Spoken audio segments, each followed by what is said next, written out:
ஒருத்தர் உருவாக்கி இருக்கார். ஏன்னா அவரும் ரொம்ப ஏழ்மையிலிருந்து வந்தவர், கல்விக்காக அவரும் போராடினவர். அப்ப முதல்ல ஒரு துறை நேர்மையானவர்கள் கையில கிடைக்கணும். அதுக்கப்புறம் உணர்ச்சி பூர்வமா ஒரு சிந்தனை வரணும். இதெல்லாம் மாத்தணும் அப்படின்னு ஒரு சிந்தனை வரணும்ல. அப்படி சிந்தனை இங்க இருக்கக்கூடிய ஒவ்வொரு அமைச்சர்களுக்கும் இருக்கு. உணர்வு பூர்வமா நம்ம ஏழையா இருந்து வந்தோம், இன்னுமேட்டு வர தலைமுறை நம்ம கிடைக்காதெல்லாம் செய்யணும், அவங்க நல்ல சத்துணவு கிடைக்கணும். நான் சத்துணவு சாப்பிடும் போது பாத்தீங்கன்னா வெறும் மஞ்சள்ல தண்ணி மட்டும் தான் இருக்கும். அப்ப இன்னைக்கு இருக்கக்கூடிய ஒவ்வொரு விஷயமும் தன்னுடைய எஜுகேஷன் மினிஸ்டர் சகோதரர் சொல்லும் போது, பசங்க நம்ம முதலமைச்சர் சொன்ன மாதிரி நல்ல சாப்பாடு சாப்பிடணும், நல்ல குவாலிட்டியான ஒரு சாப்பாடு நம்ம வீட்டில் உட்காந்து சாப்பிட்டா எப்படிமா அது மாதிரி நம்ம குழந்தைங்க சாப்பிடணும். இதுதான் எங்களுடைய கனவு. இப்ப இதுதான் இது செய்யறதுக்கு தான் இங்க வந்து உட்கார்ந்துட்டு இருக்கோம். அமைச்சர் எம்எல்ஏ எல்லாம் எங்களுக்கு அதுக்கப்புறம் அந்த சிந்தனை சகோதரர் ராஜ்மோகன் அவருக்கு இருக்கு, எங்களுடைய முதலமைச்சருக்கு இருக்கு. கண்டிப்பாக உறுதியாக 10 வருஷத்துல பாருங்க, மாண்புமிகு முதலமைச்சர் ஒரு மாடல் ஸ்கூலை இந்தியாவிலே பெஸ்ட் ஸ்கூலை உருவாக்குவார். அரசு நிறுவனங்களை நோக்கி எல்லாரும் வருவாங்க. அந்த காம்படிஷன் இருக்கும். இங்க இருக்கக்கூடிய ஒவ்வொரு ஏழை ஒடுக்கப்பட்ட சமூகத்தில் வரக்கூடிய எங்களுடைய சகோதர சகோதரிகள் 70-80% ஹையர் எஜுகேஷன்ல முட்டி மோதி ஜெயிப்பாங்க. ஏதோ 1-2 பேர் இல்ல, ஏதோ 10-20 பேர் இல்ல. அந்த ஒரு விஷனை உருவாக்கணும்.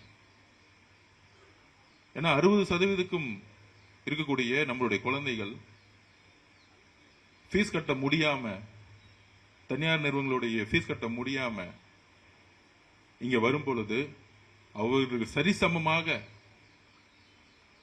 நம்ம ஒரு எஜுகேஷன் கொடுக்கும் பொழுது நம்மளுடைய குழந்தைகள் எழுதி வச்சுக்கோங்க, உலக தரத்துல சாதிச்சு காமிப்பாங்க. ஏன்னா எல்லாம் இருக்கிறவங்க என்னைக்குமே சாதிச்சது இல்லை. ஒண்ணுமே இல்லாம பிரஷராய் மேல வராங்க பாத்தீங்களா, நம்ம தான் ஜெயிக்க முடியும். அது ஒரு உதாரணம் சொல்ல உங்களுக்கு, இங்கிலீஷ் தெரியல அதெல்லாம் கவலை வருத்தப்படாதீங்க. ஒரே ஒரு உதாரணம், எனக்கு சின்ன வயசுல வந்து நான் தமிழ் மீடியம் படிச்சுட்டு மெட்ராஸ் கிருஷ்ணகிரி போகும்போது ஃபர்ஸ்ட் 1 இயர் எனக்கு சரியா இங்கிலீஷ் பேச வரல. அதுக்கு முன்னாடி 1 இயர் வந்து நான் திருச்சியில் சென்ட் ஜோசப் காலேஜில் படித்தேன், எக்கனாமிக்ஸ் ஸ்போர்ட்ஸ் கோட்டால. அதுக்கப்புறம் சென்னையில் வாய்ப்பு கிடைச்ச பிறகு நான் இங்க வந்தேன். அப்ப மித்தவங்க மாதிரி எனக்கு இங்கிலீஷ் பேச வராது. அப்போ ஒரு புக்கை கொடுத்தாரு, ஜெயக்குமார்னு ஒரு ப்ரொஃபசர் புக்கு கொடுத்தாரு. அந்த புக்கு என்னன்னா அப்துல் கலாமோட புக்கு, அக்னி சிறகுகள்னு ஒரு புக்கு. அவ்வளவு அழகா எழுதியிருப்பார். நம்மள மாதிரியே ஏபிஜே அப்துல் கலாம் அவர்கள் தமிழ் வழி கல்வியில் படித்தவர். அவங்க அப்பா வந்து மீனவ குடும்பம், ரொம்ப சாதாரண மீனவ குடும்பத்துல வந்தவர். காலையில எந்திரிச்சு முதல் வேலை என்ன செய்வாரு அப்துல் கலாம் அவர்கள், வீட்டுல காசு இருக்காது அவங்க அப்பா கிட்ட, நியூஸ் பேப்பரை ஒவ்வொரு வீடா போய் போட்டிருக்காரு. வீட்டுல போய் போட்டு வளர்ந்த பையன் அவர். அப்படி நியூஸ் பேப்பரை போட்ட பையன் அதே நியூஸ் பேப்பர்ல ஹெட்லைன்ஸ் வந்தார்ல, அதுக்கு காரணம் தமிழ் வழி கல்வியில் படித்த ஒரு ஸ்ட்ரென்த், கவர்மெண்ட் ஸ்கூல் உருவாக்கணும் கூட தன்னம்பிக்கை. எல்லாம் கிடைச்சவங்க சாதிக்க மாட்டாங்க, எதுவுமே கிடைக்காம முட்டி மோதி வராங்க பாத்தீங்கன்னா, அவங்களுக்கு தான் தன்னம்பிக்கை நம்பர் 1 ஆக்கும். அந்த தன்னம்பிக்கையை யாராலும் உடைக்க முடியாது. இந்த கார்ல இருந்து வந்த இறங்குற பையனுக்குலாம் உடைக்க முடியாது. நம்மலாம் கீழ இருந்து வந்திருக்கோம், சத்துணவு சாப்பிட்டு வந்திருக்கோம். நீ சத்துணவு சாப்பிட்டாலே அந்த ஸ்ட்ரென்த் வேற ஸ்ட்ரென்த், கரெக்ட் தானே? அதனால எங்க அப்பா இல்ல, அம்மா இல்ல, எனக்கெல்லாம் அம்மா அப்பா 5 வயசுல போயிட்டாங்க, இறந்துட்டாங்க. அதை பத்தி எல்லாம் கவலைப்படவே வேணாம். என்ன உருவாக்கியது அரசு பள்ளி தான், அங்க இருக்கக்கூடிய ஆசிரியர்கள் தான், மெட்ராஸ் கிறிஸ்டியன்கள் இந்த ப்ரொஃபசர்ஸ் தான். எனக்கு அந்த தன்னம்பிக்கை அவங்க தான் கொடுத்தாங்க. அப்பா அம்மா கொடுக்காத தன்னம்பிக்கையை என்னுடைய அரசு பள்ளியில என்னுடைய சமூக அறிவியல் டீச்சர் கொடுத்தாங்க. எப்ப? 8ஆம் கிளாஸ்ல கொடுத்தாங்க. மகாத்மா காந்தி வரலாறு படிக்கும் பொழுது, அம்பேத்கர் வரலாறு படிக்கும் பொழுது, வரலாறு படிக்கிறோம்னா நம்ம 8th standard 7th standard 9th ஸ்டாண்டர்ட்ல அப்ப எனக்கு அந்த டீச்சர் கத்து கொடுத்தாங்க. நீங்களும் முயற்சி பண்ணா ஒரு ஏழ்மையிலிருந்து வந்த அம்பேத்கர் மாதிரி நீங்களும் நல்லா படிக்கலாம். இது சொன்னது எங்க? அரசு பள்ளியில ஒரு சாதாரண ஒரு டீச்சர். எனக்கு தன்னம்பிக்கை அங்கதான் கொடுத்தாங்க 8ஆம் கிளாஸ்ல. அத நீ ஏதோ மார்க்குக்காக படிக்காத, ஒவ்வொரு வரியா படிங்க. சமூக அறிவியலை வரலாற்றுல ரொம்ப பிடிச்ச சப்ஜெக்ட் எனக்கு. 10th ஸ்டாண்டர்ட்ல மேக்ஸ் எல்லாம் பாத்தீங்கன்னா நான் 60 மார்க் தான் எடுத்திருப்பேன். ஆனா சமூக அறிவியல் எத்தனை மார்க் தெரியுமா? வரலாறுல நானு 92 மார்க். எனக்கு வரலாறு பிடிக்கும். அதுக்கான காரணம் ஆசிரியர், வரலாற்று ஆசிரியர், அந்த டீச்சர். ஒரு அப்பா அம்மா இல்லாத பையன்கிட்ட தனியா உட்காந்து அந்த புக்கை எடுத்து தமிழ்நாட்டு வரலாற்றையும் இந்திய வரலாறையும் அழகா சொல்லி கொடுத்து, எனக்கு புரியுமே சொல்லி கொடுத்து, உன்னாலையும் நினைச்சா ஒரு தலைவராக முடியும், உன்னாலையும் நினைச்சா ஒரு வரலாறு எழுத முடியும் அப்படின்னு ஒரு 8ஆம் கிளாஸ் புக்ல இருந்து அன்னைக்கு எனக்கு கிளாஸ் எடுத்தாங்க பாத்தீங்களா? அந்த டீச்சருக்காக தான் நான் இந்த ஃபங்க்ஷனுக்கு வந்தேன். ஏன்னா அப்பா அம்மா இல்லாம ஒண்ணு அப்பா அம்மா உருவாக்குவாங்க ஒரு குழந்தைய, இல்லன்னா ஒரு ஆசிரியரால மட்டும்தான் உருவாக்க முடியும். வேற யாராலையும் உருவாக்க முடியாது ஒரு குழந்தைய. 2 பேரால தான் உருவாக்க முடியும். ஒரு நல்ல சமூகத்தை 2 பேரால தான் உருவாக்க முடியும்.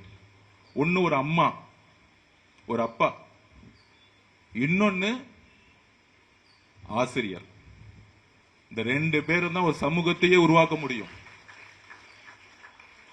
அரசியல்வாதியா ஜெயிக்கிற அமைச்சர்களோ மித்தவங்களோ கிடையாது. இந்த ஒரு சமூகத்தை உருவாக்குவது இந்த 2 பேர் தான். இந்த 2 பேரை சரியா பாத்துக்கிட்டா போதும், ஒரு நல்ல சமுதாயம் உருவாயிடும். அப்படி ஆசிரியர்களால் வளர்க்கப்பட்டவன் தான் நான். உணர்ச்சி பூர்வமா அந்த வரலாற்று கிளாஸ எடுப்பாங்க. அவங்க அப்படி பேச ஆரம்பிச்சாங்கன்னா அம்பேத்கர் பேசுற மாதிரியே இருக்கும். திடீர்னு பேச ஆரம்பிச்சாருன்னா காந்தி பேசுற மாதிரியே இருக்கும். அந்த மாதிரி வரலாறை 6th standard, 7th standard, 8th standard, 9th standard அது மட்டுமே படிச்சு தமிழ் டீச்சர் இப்ப பேசினார் பாருங்க, வரவேற்பில் எவ்வளவு அழகா பேசினாரு. நம்ம சிஎம் ஃபங்க்ஷனுக்குலாம் அவர் கூப்பிடணும். அவ்வளவு அழகான தமிழ். இந்த தெய்வத்தால் ஆகாது இன்னும் முயற்சி தன் மெய்வர்த்த குளித்துறன் ஏன் சொல்றோம் அப்படின்னா, எனக்கு இது கத்துக் கொடுத்த தமிழ் வாத்தியார். ஒரு பிரச்சனை ஆயிருச்சு கிளாஸ் ரூம்ல, நான் அழுதுட்டு இருக்கேன். பாத்துட்டாரு. ஒரு மேட்ச்ல தோத்துட்டு மேக்ஸ்லயும் ஃபெயில் ஆயிட்டேன் அந்த மேட்ச்னால. அப்ப 8th ஸ்டாண்டர்டு. அப்ப முடிச்சிட்டு சொன்னாரு, இந்த குரல் தான் எடுத்து காமிச்சாரு. தெய்வத்தால் ஆகாத எனினும் முயற்சி தான் மெய்வருத்து கூலி தரும் அப்படின்னா என்ன தெரியுங்களா அப்படின்னு கேட்டாரு என்ன. அதுக்கு அழகா சொன்னார் என்னுடைய தமிழ் வாத்தியார் 8ஆம் கிளாஸ்ல. தெய்வத்தால் ஆகாது எனினும், இந்த உலகத்துல ஒரு பிரச்சனைனா மக்கள் யார்கிட்ட பேசுவாங்க? கோயில்ல போய் கடவுள்கிட்டே பேசுறாங்கல்ல, கடவுளையே காப்பாத்துன்னு. தெய்வத்தால் ஆகாது எனினும் அப்படின்னா கடவுளாலையும் முடியாத ஒரு விஷயம் முயற்சி பண்ணிக்கிட்டே இருங்க. ஒரு விஷயத்த மெய் வருத்த கூலி தரும். உன்னை வருத்த போது கூலி தரும்னா நீ வெற்றி அடைவ. இதுதான் அப்துல் கலாம் சொன்னாரு. ஒரே விஷயத்த உங்களுக்கு எது பிடிச்சிருக்கோ, you want to become a IPS officer, IAS officer, ஏன் அமைச்சர் ஆகணும், ஏன் முதலமைச்சரே ஆகணும், ஏன் பிரதம மந்திரி ஆகணும்,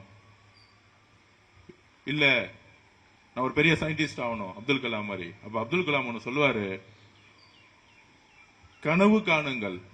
நீ ஏழ்மையா இருக்கிறதுனால இந்த சமூகம் சொல்லும் கனவுலாம் காணக்கூடாது. ஒரு பெரிய பணக்கார வீட்டு பையன் உங்களை பார்த்து சிரிப்பாங்க, இல்ல ஒரு பெரிய இடத்து பசங்க உங்களை பார்த்து சிரிப்பாங்க, ஏதாச்சும் நீ கனவு காணும் போது உன்னாலாம் ஜெயிக்க முடியுமா அப்படின்னு. இப்பெல்லாம் கிடையவே கிடையாது. திறமை இருந்தா யார் எங்க வேணா போலாம், கீழே அமுக்கி பார்க்கலாம். அப்படிதான் நம்ம முதலமைச்சர் கீழே அமுக்கி பார்த்தாங்க, ஜெயிச்சு மேல வரலையா 50 வருஷத்துல ஃபர்ஸ்ட் டைம். வரலாற்றுலாம் மக்கள் உருவாக்குவாங்க. இங்க யாருக்கும் தலையில கிரீடம் வைக்க முடியாது. மக்கள் தான் உண்மையான எஜமானர்கள். நீங்க தான் எதிர்காலத்தை உருவாக்க போறீங்க. அப்ப அப்துல் கலாம் சொன்னாரு, உன்னுடைய கனவு என்னவனா இருக்கட்டும், ஆனா கனவு தூங்கும் போது வருவது கனவல்ல. 24 மணி நேரம் ஒரே அதே விஷயத்த சொல்லி சொல்லி சொல்லி சொல்லி சொல்லி ஞாபகம் வச்சுக்கிட்டு அதுக்காக பணி செஞ்சுக்கிட்டு அது சிந்தனை செயலா மாறும், செயல் ஆக்ஷனா மாறும், ஆக்ஷன் முயற்சியா மாறும், முயற்சி பெறும்போது தோல்வி அடைஞ்சிட்டே இருப்போம், தோல்விகள் ஒரு நாள் வெற்றியா மாறும். இவ்வளவுதான் லைஃப். 2 வருஷம் ட்ரை பண்ணிட்டு தோத்துட்டோம், அதனால இந்த இடத்த விட்டு இன்னொரு இடத்துக்கு போயிடலாம் கிடையாது. அப்துல் கலாம் சொன்னது என்ன தெரியுங்களா அழகா? ஏதாவது ஒரு கான்செப்ட், உங்களுடைய குறிக்கோளை விஷன் சொல்லுவார், சிந்தனை.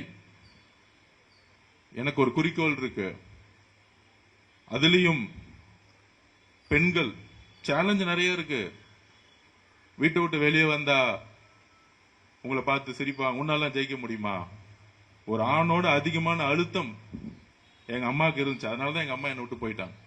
அப்ப நான் உணர்ந்த போது என்ன சொன்னாங்க, பெரியார் என்ன சொன்னாரு, ஒரு ஆணோட பெண்கள் அதிகமா இருக்கும். வீட்டை விட்டு வெளியே வந்தா உன்னால சாதிக்க முடியுமா? நீ சயின்டிஸ்ட் ஆக முடியுமா? நீ ஒரு ஐஏஎஸ் ஆஃபீஸர் முடியுமா? இங்க பாருங்க கலெக்டர் எப்படி தைரியமா உட்கார்ந்துட்டு இருக்காங்க. இவங்க ஒரு எக்ஸாம்பிள், சாதாரண விஷயம் இல்ல. ஒரு ஒரு ஒரு குடும்பத்திலிருந்து வந்து படிச்சு ஒரு சென்னை கலெக்டர் ஆகக்கூடிய ஜேர்னி இருக்கு பாத்தீங்களா? இவங்ககிட்ட இருந்து நீங்க லேர்ன் பண்ணலாம். முடிஞ்ச உடனே நீங்க உங்ககிட்ட கேட்கணும், மேடம் எப்படி நீங்க கலெக்டர் ஆனீங்க? கஷ்டப்பட்டு வந்திருப்பாங்க, ஏழ்மையா இருந்து வந்திருப்பாங்க. அந்த இடத்துல உட்காரத்துக்கான ஜேர்னி பாத்தீங்கன்னா 25 வருஷம் உங்க ஸ்கூல்ல இருந்து உருவாயிருக்கும். அது எல்லாரும் அவங்கள பார்த்து நோன் தான் சொல்லியிருப்பாங்க. நல்லா முடியாது, நீ எக்ஸாம் எழுத முடியாது, நீ ஐஏஎஸ் ஆக முடியாதுன்னு எல்லாரும் சொல்லியிருப்பாங்க. ஆனா இனி உட்கார்ந்துருக்காங்க பாத்தீங்களா? அது ஒரு உதாரணம். ஒரு பெண் சென்னை கலெக்டரா உட்கார்றதுக்கு ஒரு சேலஞ்ச் இருக்கு. அது நம்மளுடைய முதலமைச்சருடைய தலைமையில நடக்குது.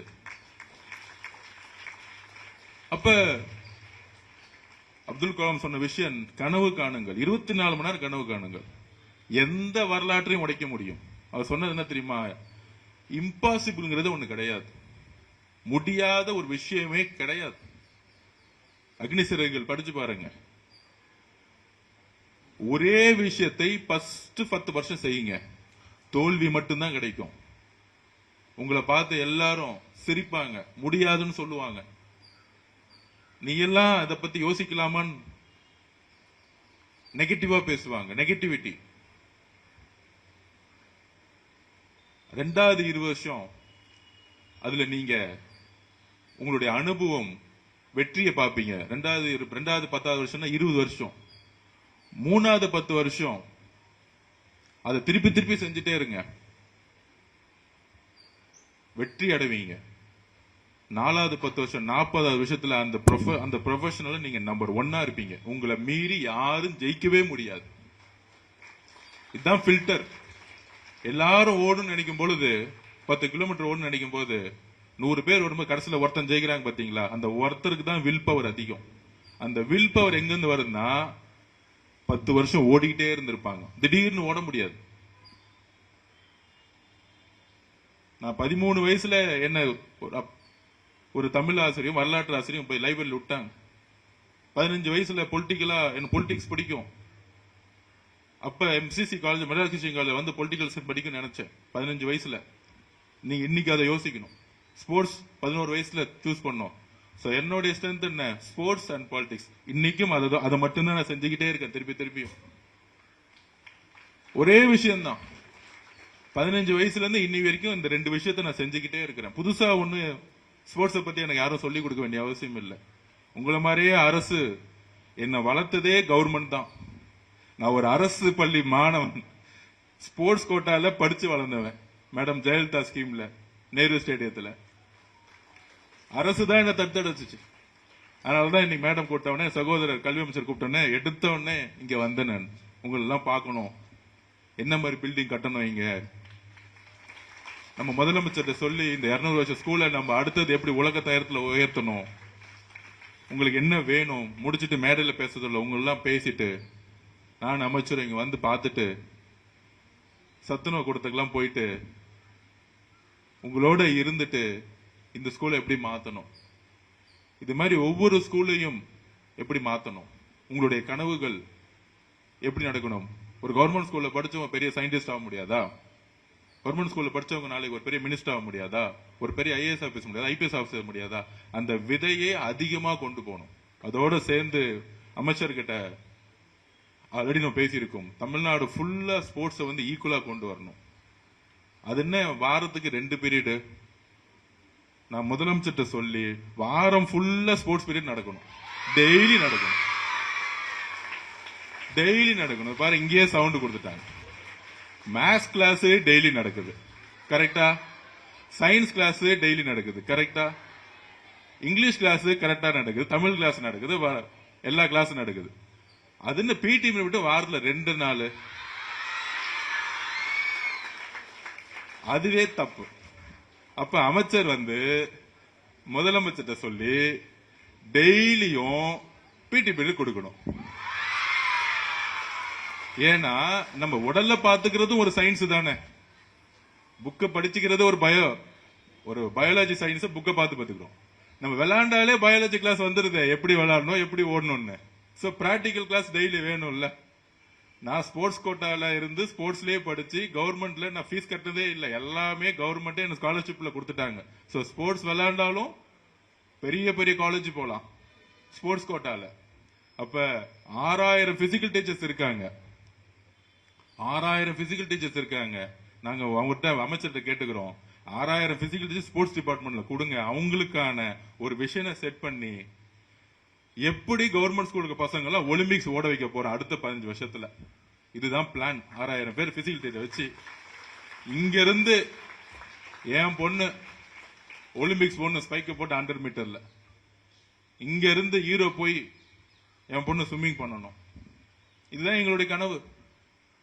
50-60 லட்சம் இருக்கக்கூடிய கவர்மெண்ட் ஸ்கூல் இருக்கக்கூடிய பசங்களை எடுத்துட்டு போய் ஒலிம்பிக்ஸ்ல விடணும், ஏசியன் மெடல் ஆகணும். ஒவ்வொரு ஸ்டோரியும் ஒரு மாற்ற முடியாத ஸ்டோரியா, ஒரு ஏழை விவசாயியோடைய ஒரு மகள் ஒரு ஏசியன் மெடலிஸ்டா மாறணும். நம்ம தலைவருக்கு நல்லா தெரியும் ஸ்போர்ட்ஸ் பத்தி, சிஎம்க்கு. அதனால அவர் சொல்றது ஸ்போர்ட்ஸுக்கு ஏதாவது செய்யுங்க. அவர் எழுதினாரு பாத்தீங்களா, ட்ரக்ஸ் விடு ஸ்போர்ட்ஸை எடுன்னு எழுதிட்டாரு. ட்ரக்ஸ் விட எஜுகேஷன் எடுன்னு எழுதல, எஜுகேஷன் ஸ்போர்ட்ஸ் சொல்லிட்டாரு, முதலமைச்சரே சொல்லிட்டாரு, கரெக்டா? அதனால உங்க சார்பா நான் ஒரு கோரிக்கை வைக்கிறது சரிதானே? வாரத்துல 5 நாளும் பிடி பீரியட் ஆக்கலாமா? பாத்துக்கோங்க அன்பு அமைச்சர் சார், அப்புறம் ஆபீசர்ஸ், நீங்களாம் கொஞ்சம் பாத்துக்கோங்க. கலெக்டர் மேடம், இது தமிழ்நாடு முழுசும் கொண்டு வரணும். ஏன்னா படிச்சு படிச்சு ஸ்ட்ரெஸ்ஸோட படிச்சா வந்து எப்பயுமே எனக்கு வந்து வரலாறு கத்துக் கொடுக்கும் போது என் டீச்சர் வந்து சிந்தனை கத்துக் கொடுத்தாங்க. வெறும் மகாத்மா காந்தி பத்தி படிக்கும் போது உப்பு சத்தியாகிரகம்னா அந்த உப்பு சத்தியாகிரகம் என்னன்னு உணர கத்துக் கொடுத்தாங்க, படிச்சு எழுத கத்துக் கொடுக்கல. அந்த மாதிரி ஆசிரியர்கள் என்னுடைய வாழ்க்கை ஃபுல்லா பார்த்தேன். அது எனக்கு ஒரு கிரெடிட்டா பாக்குறேன். அம்மா அப்பா இல்லாத குறையை ஆசிரியர்கள் தீர்த்து வச்சாங்க எல்லா இடத்துலயும்.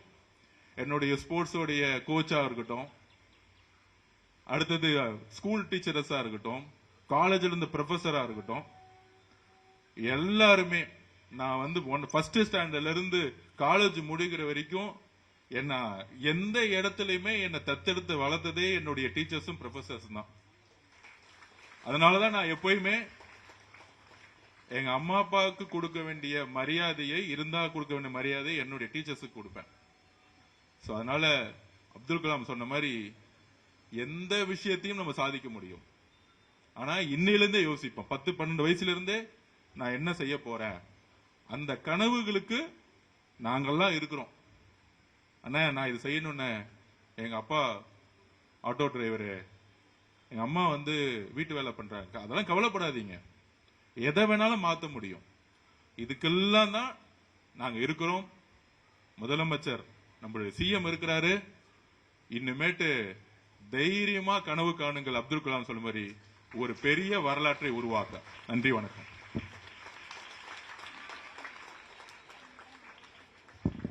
அன்பு குழந்தைகளே, உங்களில் நான் ஒருவர், என்னில் நீங்கள் ஒருவர். உங்களை உயர்த்துவதற்காகத்தான் நானும் இந்த மாநில அரசும் அயராமல் உழைத்துக் கொண்டிருக்கிறோம். அரசு பள்ளியிலே பயிலுகின்ற நீங்கள் எல்லையில்லாத வெற்றியை பெற வேண்டும். நான் அன்றைக்கு வரலாற்றை படித்தேன். புதிய வரலாற்றை தொடங்குவதற்கு இன்றைக்கு நான் காரணமாக இருக்கிறேன். என்பதையே தன் மையப் பொருளாக வைத்து விழா பேருரையாற்றி இருக்கும் மாண்புமிகு அமைச்சர் பெருந்தகை அவர்களுக்கு நன்றியை தெரிவித்துக் கொள்கிறோம்.